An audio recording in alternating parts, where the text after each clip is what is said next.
Hello, my name's David Seaman, and this is the Three Lions podcast.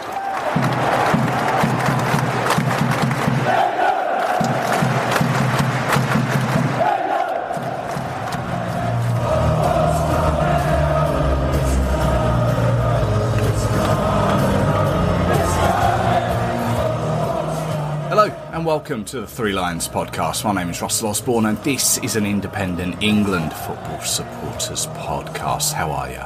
Hope I find you well. Thank you so much for the feedback on the recent episodes. There was, of course, the one with Jordan Halston, looking back on Euro 2024, and the most recent one, looking at Lee Carsley as the new interim manager for our men's side. Both are still available at your podcast provider of choice, or, of course, threelionspodcast.com. And with the Euros becoming a distant memory for us all now, the season about to commence, I wanted to refresh my memory, basically, on the Lionesses. Because whilst we were in action in Germany, and as I said at the time, I was going to concentrate on that. But the Lionesses were also in action at that time. Now I know there's podcasts out there that concentrate on the women, but for more the casual watcher, casual listener, this is with you in mind.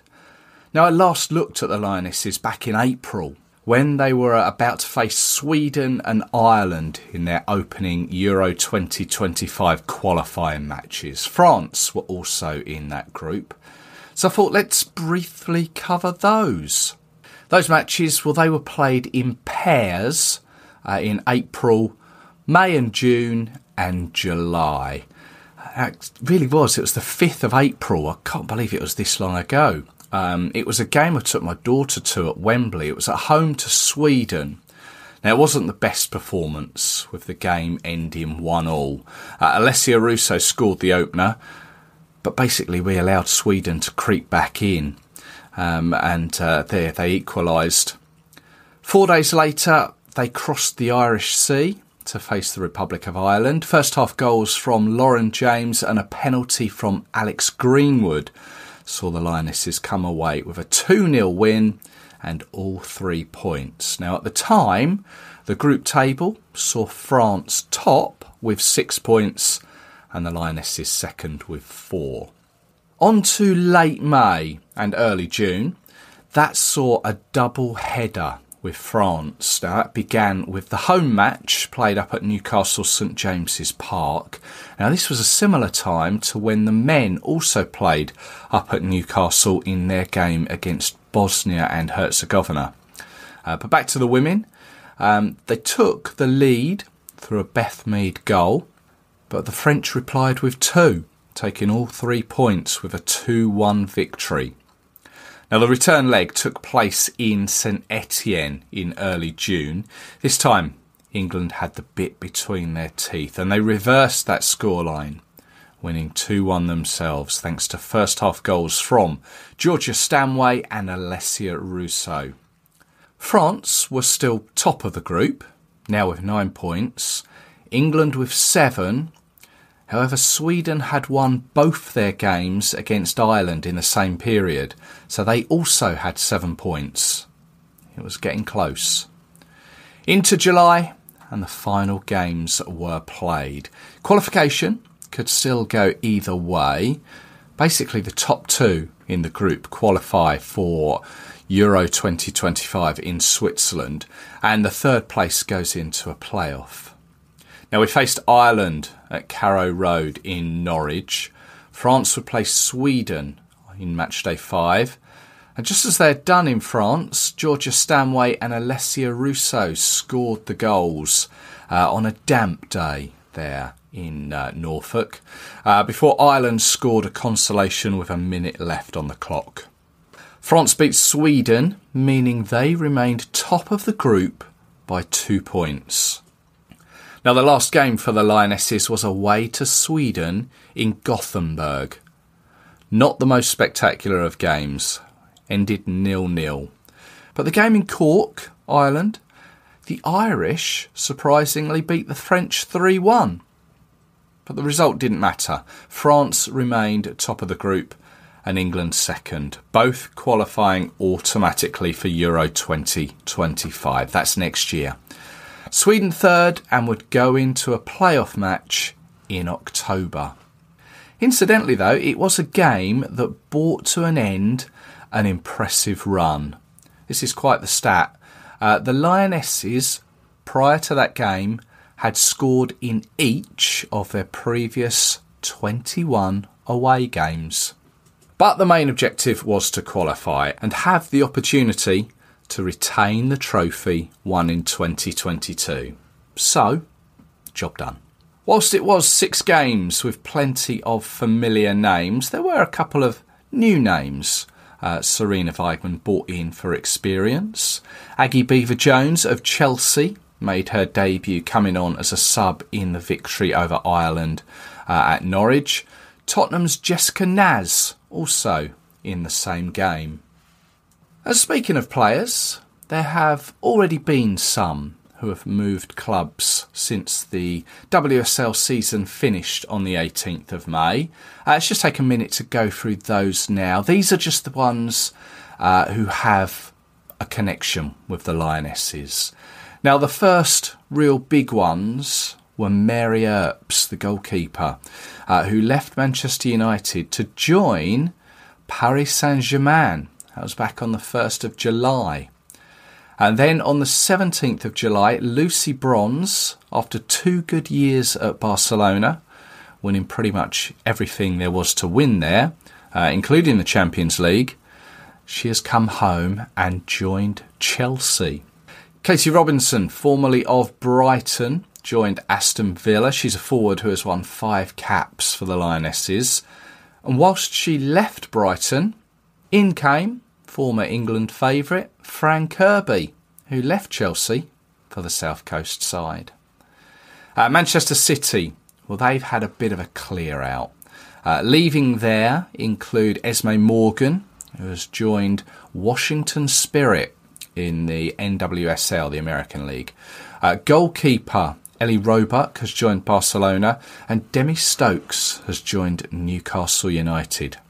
Katie Zellum has left the red side of Manchester at the end of her contract.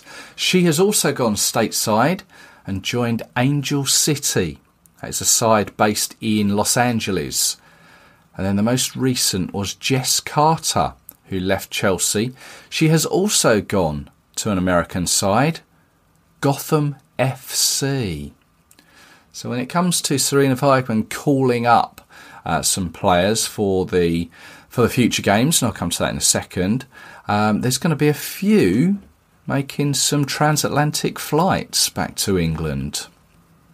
Now, the WSL season begins towards the end of September, 21st and 22nd of September. International dates have been put into the calendar, and just at the end of July, the Lionesses announced 4 of those fixtures for the autumn and winter.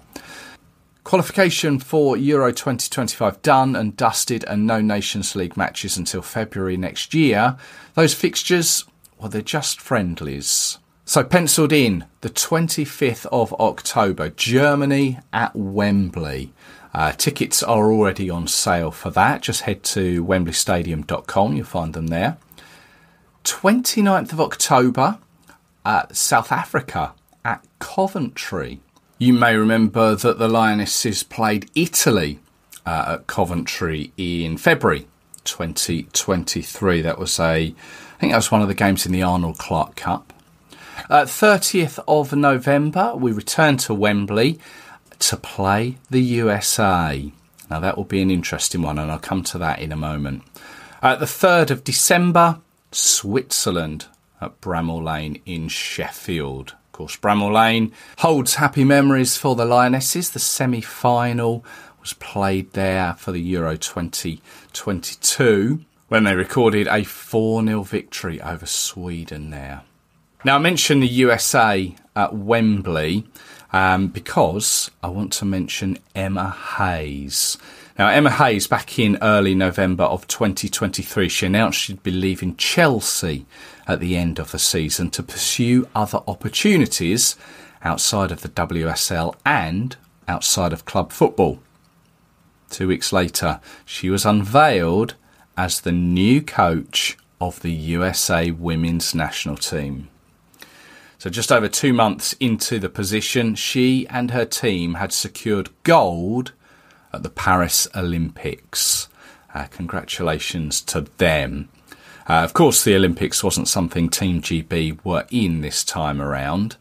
And you do wonder, as time goes on, will Emma Hayes ever be in contention for the top Lionesses position? I'm sure, no doubt she will.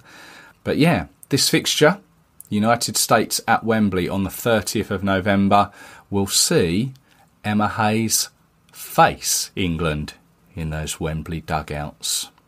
Interesting. And now, before we wrap up, I also want to mention the under-19 England side.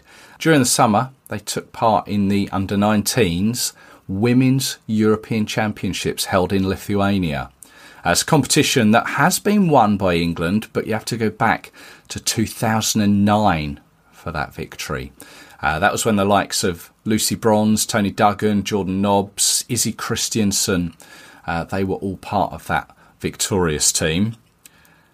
Now, this was a tournament, this 2024 tournament, featured 8 teams split across 2 groups of 4. Now, the young Lionesses were drawn in a group consisting of France, Serbia and the hosts, Lithuania. Now, the girls topped it, beating Lithuania 10-0 in their opener. They then drew with Serbia, and then there was a 1-0 victory over France. It meant that they were into the semi-finals, where they met Spain, who finished second in their group behind the Netherlands. Now, unfortunately, Spain were a force too strong, winning 3-1, and they would go on to win the competition. But congratulations to head coach John Griffiths and all the players, many of whom I'm sure will work their way into the game, and I'm sure we'll see some of them in the full senior side in the next few years to come. And just one more thing before I leave you. Something that's been happening periodically over the summer, which has been a great initiative for the women's game, and it's been helped along through the Football Foundation. Now, it's encouraging younger girls to get involved in playing, and it has been the naming of pitches in various areas of the country after our victorious Lionesses. Leah Williamson has had a pitch named after her in Newport Pagnell.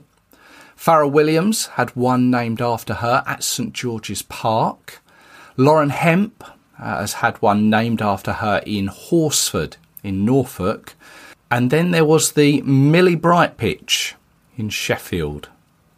Now, it may seem such a small thing, but going forward, you'd hope that this will inspire many young players, many young girls to play, and more importantly, have a safe place to play. So, yeah, well done to the Football Foundation. And, yeah, hopefully we'll see many more pitches named after our Lionesses. Thank you very much for listening. Hope you've enjoyed it. Hope you found it just informative. Just some of the recent information about our Lionesses.